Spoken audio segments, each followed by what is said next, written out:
तुम्हारे साथ से मुझ में शान आई है। अरे तुम्हारे पढ़ाई से मेरी भी पढ़ाई है। यदि राजा प्रजा से है तो प्रजा भी राजा से है। मंत्री जी ये बताओ कि देवताओं ने क्या मेरी शक्ति को अभी तक जानी नहीं? देवताओं ने क्या मेरी शक्ति को जानी नहीं? अरे पूरे संसार में कोई शानी नहीं। कौन जगत में पाताल पर लोग में मेरे नाम का डंका बज रहा है आज तीनों लोक में। महामंत्री जी ये बताओ बड़े दिन काटते हैं जंगल मेरे सहारे पर, पलते हैं मेरे ही इशारे पर। कुछ घड़ी के लिए अरे मेरे आंखों में गुस्सा छा जाए तो सारा ब्रह्मांड खोद के अग्नि में ध्वस्त हो जाए। लेकिन ये बताओ ये रंगीन राजा का दरबार सुना साना क्यों दिखाई देता है? क्या करें महाराज? मैं क्या करूं? ठीक है जाओ ऐसी गायिका लाओ कम से कम उम्र पतली कमर गालों पे छाई काली हो, गोरी हो या काली हो या फूल मटकाने वाली हो, देसी हो या विदेशी हो। अरे तेरे पर्वत वाले हो मुझे बुढ़ा नहीं के अच्छे अच्छे बदले।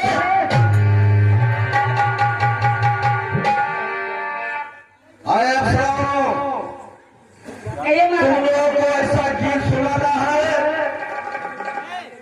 कि हमारे दरबार में जितने मंत्री, सेनापति, द्वारपाल ऐसा गीत सुना दो कि इनके चेहरे पर रौनक आ जाए।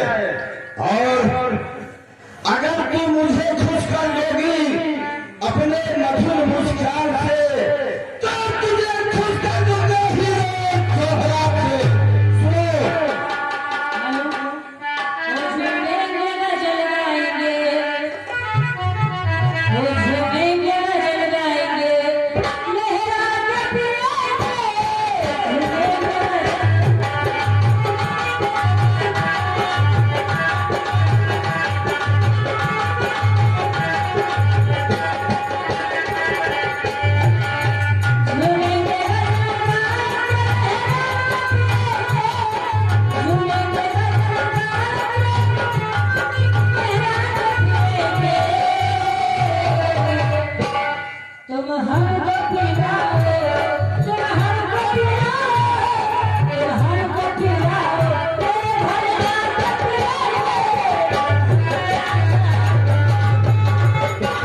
ये बताओ कि दुहाई की आवाज कहां से आ रही है? ठीक है हमारा पता करके बताते हैं। आप कौन हो और दुहाई दुहाई की आवाज क्यों लगा रही हो? ओ भैया मुंह से कुछ बोला नहीं जाते। क्या हुआ? ओहो, जल्दी बताओ क्या हुआ आपको? ये बताओ कि मेरे भाई लंकेश इस समय दरबार में है क्या? हाँ, हमारे महाराज दरबार में उपस्थित है। तो जाकर बता दो उनसे कि उनकी बहन सूर्पनखा आई हुई है। ठीक है महाराज कैसे हो? कहिए मंत्री जी। महाराज आपकी बहन सूर्पनखा दरबार में आना चाहती है। क्या कहा? इस भरे हुए दरबार में मेरी बहन सूर्पनखा आना चाहती है, क्यों? पूछो उसे। महाराज उनकी बहुत देर से रोते हुए विलाप कर रहे हैं। आने दो। ठीक है।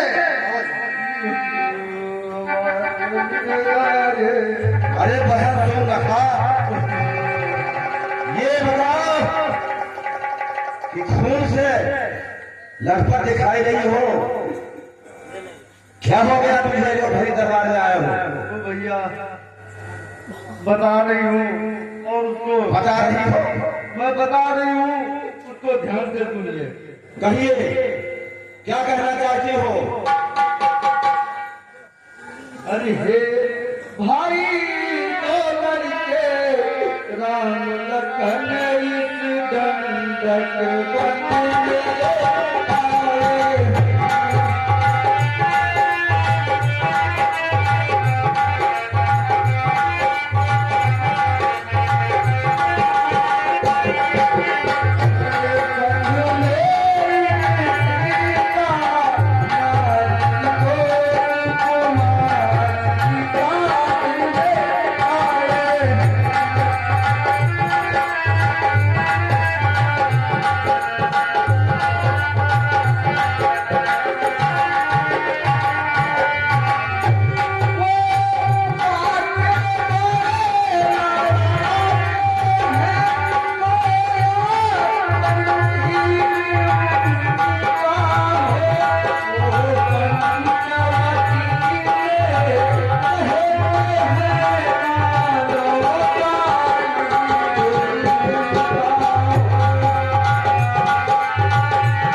जल्दी बता। सुनिए मैं बता रही हूँ। अरे मेरी नाक गई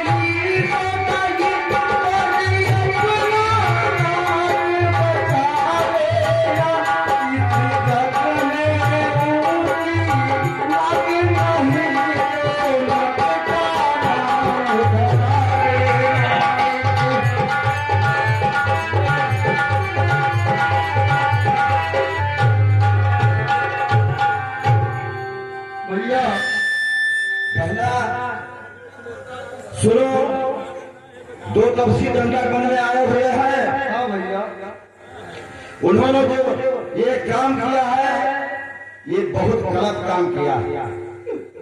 अगर तपसी है तो उनको स्त्री पर हाथ नहीं उठाना चाहिए। बहना भैया, नारी का नाक उड़ाने में होती है नाक नहीं ऊंची, अबला पर हाथ उठाने में होती है नाक नहीं ऊंची। ये जो काम किया है वो अच्छा नहीं किया है। मैं वहीं पर जाता हूँ और नाक कान के बदला भी जोरों से मैं चुकाता।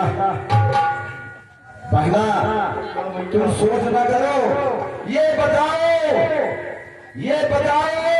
कि ये समाचार ये दुराचार अरे ये खरगोशों से नहीं कहा, उनका तो वही अखाड़ा था, क्या कुलभूषण से नहीं था? नहीं भैया, मैं जाकर के सबसे पहले उन्हीं को बताई थी, परंतु उन दोनों पक्षी ने एक ही बार में उन दोनों का धुआं बना दिया। क्या कहा? हमारे खरगोशों जो हमारे समान बलवान थे भैया, उनको एक तपसी ने मार दिया। जी भैया, ये तो आश्चर्य की बात। हमें और हमारे भाई को मारने वाले केवल नारायण थे, लेकिन क्या नारायण का अवतार हो गया? ठीक है, अगर नारायण का अवतार हो गया होगा तो मैं उनसे युद्ध करूंगा और युद्ध करूंगा। अगर वो सही नारायण है तो मैं उनके भाव से मुक्ति पाऊंगा और भव सागर पार हो जाऊंगा। और अगर वह नारायण नहीं है, वह नर है, तो उनको मैं युद्ध में जीतूंगा और उनके पत्नी को लेकर के लंका में आऊंगा और संसार का सुख होगा। बहना ये भैया,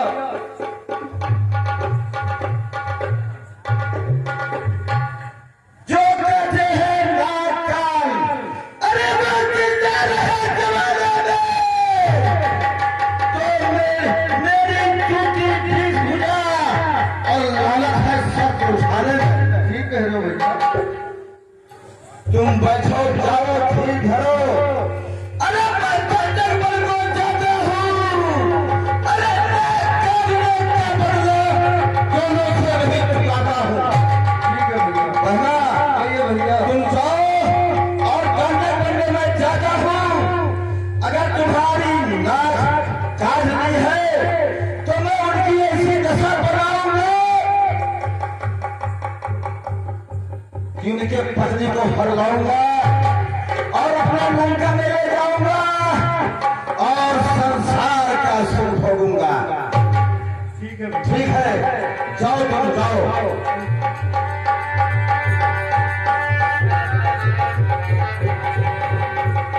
अरे